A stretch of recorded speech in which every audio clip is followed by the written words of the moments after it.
What's up guys, in this video I'm gonna show you how to change the colors of friendlies and enemies using the color profile settings in Battlefield 6. So let's go ahead and move over to the settings menu right here. Once you're in settings, head into the accessibility section. Now scroll down and you'll see graphic quality settings. This is where you'll find the color profiles along with the word brightness option as well.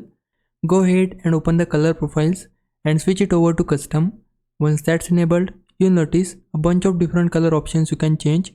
You'll see the primary color for friendlies, player color, friendly color, squad color, enemy colors, neutral color, accent color, soft color, hard armor color, and even the warning color.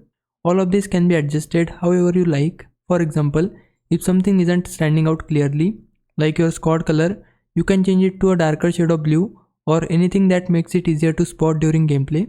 Just go through each option and pick the colors that works best for you. And don't forget, you also have the word brightness slider right here. You can adjust that too if the environment feels too dark or too bright. Hopefully this video helped you out, and if it did, please like this video and subscribe my channel. For now, thanks for watching. Bye bye.